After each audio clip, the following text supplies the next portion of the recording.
ಇಲ್ಲಿ ಯಾವ ಧರ್ಮದವ್ರು ಬಂದರೂ ಒಂದೇ ಥರ ಹಾರ್ಟಿ ವೆಲ್ಕಮ್ ಸಿಗತ್ತೆ ಅನ್ನೋದು ಕೂಡ ನಮ್ಗೆ ಅರ್ಥ ಆಯಿತು.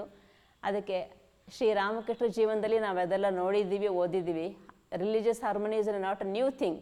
ಆದರೆ ಇಲ್ಲಿ ಅದನ್ನು ಹೆಚ್ಚು ನೋಡಿದ್ವಿ, ಕಣ್ಣಿನಿಂದ ನೋಡೋದಕ್ಕೆ ಸಾಧ್ಯ ಆಯಿತು. ಅನುಷ್ಠಾನದಲ್ಲಿ ನಮಗೆ ಓದಿ ನಾವು ಎಲ್ಲ ಒಪ್ಕೊಂಡಿದ್ರು. ಬೇರೆ ಬೇರೆ ಧರ್ಮದವರು ವ್ಯಕ್ತಿಗಳನ್ನು ಭೇಟಿ ಆಗೋದಕ್ಕೆ ನನಗಿಲ್ಲಿ ಸಾಧ್ಯ ಆಯಿತು. ನಾನು 3 ವರ್ಷ ಇಲ್ಲಿ ಧರ್ಮ ಸಮ್ಮೇಳನಕ್ಕೆ ಬಂದಿದ್ನಲ್ಲ, ಆವಾಗ ತುಂಬ ಚೆನ್ನಾಗಿ ಅನ್ನಿಸ್ತು. ಬುದ್ಧಿಸಮ್ಮಿಂದ ಬಂದಿದ್ದರು, ಇಲ್ಲಿ ಸ್ಥಳೀಯರಾದವರು ಮುಸ್ಲಿಂ ಬಂದಿದ್ದರು, ಕ್ರೈಸ್ತ ಧರ್ಮದವ್ರು ಬಂದಿದ್ದರು. ಅವರೆಲ್ಲರ ಜೊತೆ 3 ಸಲ ಆ ಧರ್ಮ ಸಮ್ಮೇಳನದಲ್ಲಿ ಭಾಗವಹಿಸಿದಾಗ ತುಂಬ ಚೆನ್ನಾಗಿದೆ ಅಂತ ಅನ್ನಿಸ್ತಾ ಇತ್ತು. ಮತ್ತು ನನಗೆ ಎಕ್ಸ್ಪೋಜರು ಸಿಕ್ತು, ಒಂದು ಸ್ವಲ್ಪ ಬೇರೆ ಬೇರೆ ರೀತಿಯಲ್ಲಿ ಆಲೋಚನೆ ಮಾಡೋದಕ್ಕೆ ಎಕ್ಸ್ಪೋಜರ್ ಸಿಕ್ತು. ಆಮೇಲೆ ಆ ಧರ್ಮ ಗ್ರಂಥಗಳ ಗ್ರಂಥ ಮಂದಿರ ಏನಿದೆಯಲ್ಲ, ಅದನ್ನು ಪ್ರತಿಯೊಬ್ಬರು ಯಾವ ದೃಷ್ಟಿಯಿಂದ ನೋಡ್ತಾ ಇದ್ದಾರೆ, ಇಲ್ಲಿ ಬರೋರು ಪ್ರತಿಯೊಬ್ಬ ಧರ್ಮದವರು ಯಾವ ಒಂದು ಪವಿತ್ರ ದೃಷ್ಟಿಯಿಂದ ನೋಡ್ತಾ ಇದ್ದಾರೆ ಅನ್ನೋದು ಕೂಡ ನನಗೆ ಅರ್ಥ ಆಯಿತು.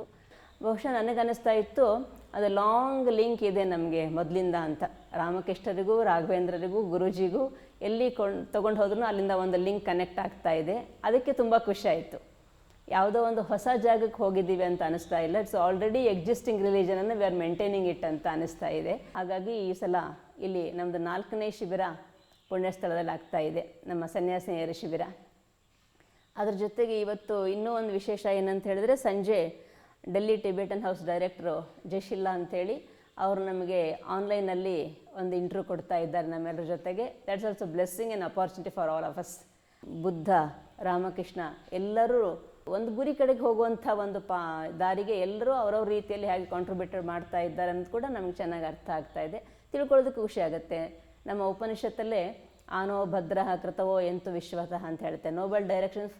Nobel thoughts come from all directions ಅಂತ. ಅದಕ್ಕೆ ಇಲ್ಲಿ ಬಂದ ಮೇಲೆ ನನಗೂ ಅದಕ್ಕೂ ಒಂದು ಅವಕಾಶ ಸಿಗ್ತಾ ಇದೆ. ಇಲ್ಲಿ ಒಮ್ಮೆ ಜೈನಿಸವನ್ನು ಒಬ್ಬನ ಕರ್ಕೊಂಬಂದಿದ್ವಿ ದಾವಣಗೆರೆಯಿಂದ. ಶಿ ಆಲ್ಸೋ ಫೆಲ್ಟ್ ವೆರಿ ಫ್ಯಾಡ್, ವಿಜಯ ದೇವೇಂದ್ರಪ್ಪ ಅಂಥೇಳಿ. ಆಮೇಲೆ ಇಲ್ಲಿ ಸ್ಥಳೀಯರೊಬ್ಬರು ಮುಸ್ಲಿಂ ಬರ್ತಾ ಇರ್ತಾರೆ, ಮೌಲ್ವಿ, ಅವರು ಚೆನ್ನಾಗಿ ಮಾಡ್ತಾ ಇರ್ತಾರೆ. ಮತ್ತು ಮುಖ್ಯವಾಗಿ ನಾನು ಧರ್ಮ ಸಮ್ಮೇಳನದಲ್ಲಿ ಭಾಗವಹಿಸಿದಾಗ ಎಲ್ಲರ ಜೊತೆಗೆ ನಾನು ಭಗವದ್ಗೀತೆ ಚಾಂಟ್ ಮಾಡೋದು ಕೂತ್ಕೊಂಡಿದ್ದೆ 2 ವರ್ಷ ಅಲ್ಲಿದ್ದಾಗ.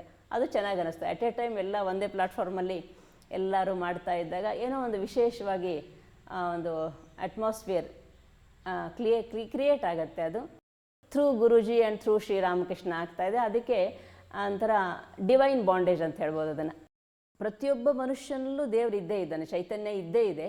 ಅದನ್ನು ನೋಡುವ ದೃಷ್ಟಿ ಹೊರಗಡೆಯಿಂದ ನಮಗೆ ಮನುಷ್ಯ ಆಗಿ ಕಾಣ್ತಾ ಇರ್ತಾನೆ, ಮನುಷ್ಯನಾಗೇ ಇರ್ತಾನೆ ಅವನು. ಆದರೆ ಒಳಗಡೆಯಿಂದ ಪ್ರತಿಯೊಂದರೊಳಗೂ ದೈವತ್ವ ಇದೆ. ಅದನ್ನು ಅರ್ಥ ಮಾಡಿಕೊಂಡು ಆಗ ನಮಗೆ ವ್ಯವಹರಿಸಲಿಕ್ಕೆ ಸಾಧ್ಯ ಆಗುತ್ತೆ. ಅವ್ರಿಗೆ ಒಡನಾಡಲಿಕ್ಕೆ, ವ್ಯವಹಾರ ಮಾಡೋದಕ್ಕೆ, ಕಾಂಟ್ಯಾಕ್ಟ್ ಮಾಡೋದಕ್ಕೆ, ಅವ್ರ ಜೊತೆಗೆ ಒಳಗಡೆ ಭಗವಂತ ಇದ್ದಾನೆ ಅಂತ ಹೇಳಿದ್ರೆ ನಮಗೆ ದ್ವೇಷ ಅಸೂಯೆಗಳಿರೋದಿಲ್ಲ. Because I am also God, ಅಲ್ಲಿರೋ ಚೈತನ್ಯ ಇದೆ. ನಮ್ಮ ಈ ಉತ್ತರ ಕರ್ನಾಟಕದ ಕಡೆ ಒಂದು ಗಾದಿ ಮಾತು ಹೇಳ್ತಾರೆ, ನಿನ್ನಂಥ ಪರರ ಬಗೆದಡೆಯ ಕೈಲಾಸ ಭಿನ್ನಾಣ ಒಕ್ಕು ಸರ್ವಜ್ಞ ಅಂತ. ನಿನ್ನೊಳಗೆ ಭಗವಂತ ಇದ್ದಾನೆ ಅಂದರೆ ಅವನೊಳಗೂ ಅದೇ ಇದ್ದಾನೆ. ಅದು ಗ್ರ್ಯಾಜುವಲ್ ಆಗಿ ನಾವು ಮಾಡ್ತಾ ಬರಬೇಕು. ಮೊದಲೇ ಸ್ವಲ್ಪ ಸಾಧನೆಯಿಂದ ನಾವು ಆಧ್ಯಾತ್ಮಿಕವಾಗಿ ಮುಂದುವರೆದಾಗ ನಮ್ಮ ಏನೋ ದೌರ್ಬಲ್ಯಗಳು, ದೋಷಗಳೆಲ್ಲ ನಾಶ ಆಗುತ್ತಲ್ಲ, ಆವಾಗ ಆಟೋಮೆಟಿಕ್ಲಿ ನಾವು ನಮಗೆ ಧ್ಯಾನ ಮಾಡಿ ಒಂದು ಸಂತೋಷ ಸಿಗ್ತಾ ಇದೆ, ಆನಂದ ಸಿಗ್ತಾ ಇದೆ ಅಂತ ಹೇಳಿದ್ರೆ, ಹಾಗಿದ್ರೆ ಆ ಜೀವನಲ್ಲೂ ಅದೇ ಇದ್ದಾನಲ್ಲ, ನಾವು ಯಾಕೆ ಅದನ್ನು ಹೇಟ್ ಮಾಡಬೇಕು, ಅದನ್ನು ಪ್ರೀತಿಯಿಂದ ನೋಡೋಣ ಅಂತ ಅನಿಸುತ್ತೆ. ಆ ರೀತಿಯಲ್ಲಿ ಅದು ಗ್ರ್ಯಾಜುವಲಾಗಿ ಬೆಳ್ಕೊಂಡು ಬರುತ್ತೆ. ಅದು ಇಲ್ಲಿ ನಡೀತಾ ಇದೆ ಈ ಆಶ್ರಮದಲ್ಲಿ.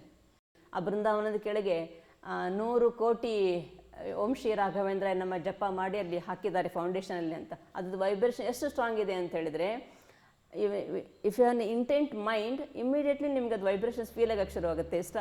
ಒಳಗಡೆ ನಿಮಗೆ ಜಪ ಬರೋಕ್ಕೆ ಶುರುವಾಗುತ್ತೆ.